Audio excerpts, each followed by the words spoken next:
Welcome back to Inquiry XX121. As usual, I am your host today, Bryce. Today, I want to talk about why exactly I chose to settle on the Alien franchise as like my favorite thing. There's so many good options out there with, Lord of the Rings and Star Wars and Marvel and Star Trek and all these wonderful franchises that have a lot of wonderful fans and a lot of reasons to like them. But I settled on really liking the Alien universe for a few pretty specific reasons. And it isn't just because I think the aliens are cool, which they are, but the biggest draw to the Alien franchise for me is its commentary on society. It's focused more on the human aspect, more than anything. And it's all kind of tied together with this storyline that revolves around the aliens for the most part. Obviously, stuff like Prometheus has to do with the aliens, but isn't fully with the aliens. But it is all tied together with that. But it focuses mainly on the human aspect. It's a little bit existential, like most good sci-fi. It has these aspects on where society might be going, what certain dangers are if we do go in certain ways, some more moral dilemmas. But when you really, really dig into the Alien franchise, you get these hyper exaggerated almost aspects of society. You get the United Americas with a crony capitalist society and the goods and bads that come with that. You have the Union of Progressive Peoples, which is a socialist society, and the goods and bads that come with that. And you have, Weyland-Yutani mega corporations and smaller competing corporations. And this all comes together to form a world, 100 years in the future, starting out with the first movie. And you get these commentaries on where we're going as a society. And I think one of my favorite illustrations of that is in Labyrinth, where it talks about how people are so focused on not Labyrinth, Music of the Spears. That's my apologies. In Music of the Spears comic, you get commentary on society where it's just you're focused on entertainment right now, all the time. I want action. And we kind of see this in the film industry now. Most popular films now don't have to focus as hard on the story. They just try to keep you entertained the entire time, which is in contrast to a lot of older movies that are very good, focus very heavily on cinematography, developing a story, starts off kind of slow, but we don't like that now. We want to dive right into the action. And in the comics, it makes the point where there are sensors on your TV that detect when your eyes start to unfocus from the TV, and it switches the channel to something else because you're losing interest. So you get this focus on society where you just need to be entertained all the time. And I think we see that a little bit today. I mean, heck, I'm entertained by the Alien franchise. That's why, I enjoy it. Part of the reason I enjoy it. So not that being entertained is a bad thing, but you do get that commentary where there's this increase in I need to be entertained all the time, which is a different thing. So you get this kind of artful commentary on society. You get things like that, commentary on large corrupt corporations with Weyland-Yutani, corrupt governments with the UPP, and the United Americas to some degree, although to a lesser degree. UPP being the Union of Progressive Peoples, and the Alien franchise that consists of Russia and Germany and China and a few others. And that is part of what drew me to it. Another thing that drew me to the Alien franchise is commentary on the individual.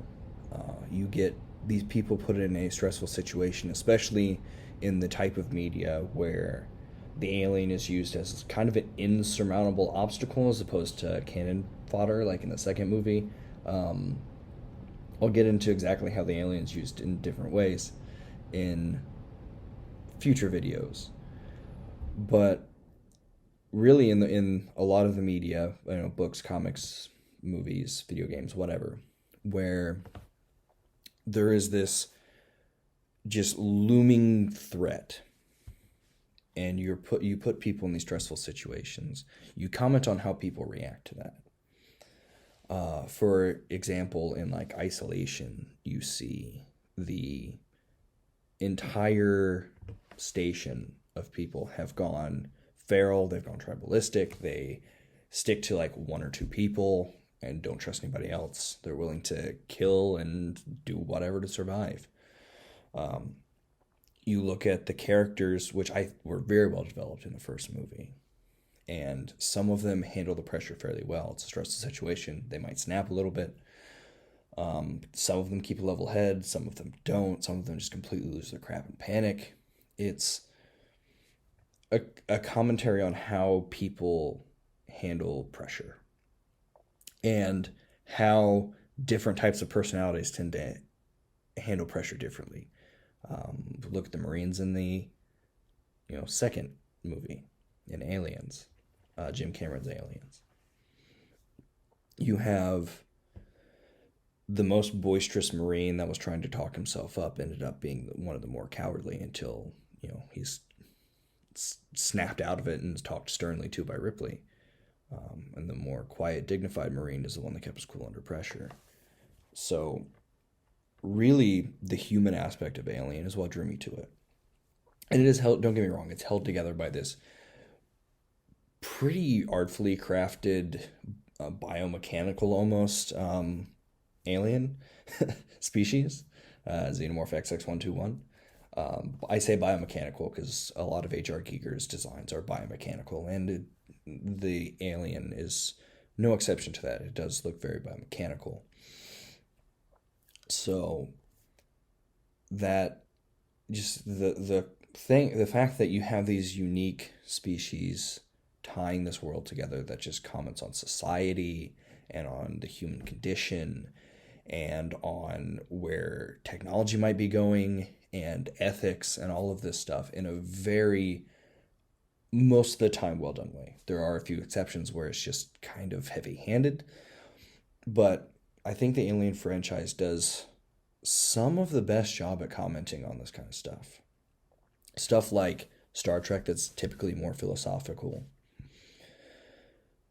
touches on some of these issues, but not in a dark enough way, I don't think. And like, that doesn't sound like it should be a good thing that it's a darker way, but I think when you don't talk about some of these things in a darker way, it doesn't draw enough attention to it. It doesn't, it takes away some of its severity, let's say. So while stuff like Star Trek, which is good stuff, I enjoy Star Trek, comments on some issues in society as well, points out some flaws and touches on ethics and things like that of that nature, and wisdom and so on and so forth. It does it in a way that feels less serious. Whereas when you look at the Alien franchise, you get stuff like wiping out an entire colony to quarantine it from this disease outbreak, during some of humanity's expansions, or a colony sacrificed for a company to get a new bioweapon, or a relatively hostile takeover from the United States colonial Marines taking over a civilian-run communication network into Charybdis, for example. So you get these darker commentaries on what humanity does, and I think if you try to make some of the things humanity does and is capable of, and some directions that certain things in society lead down, I think if you take away the severity of that, you lose you lose people really thinking deeply about it.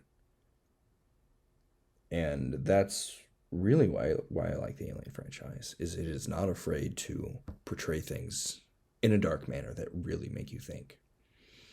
It's more dystopian than a lot of different sci-fis in a way that seems more plausible.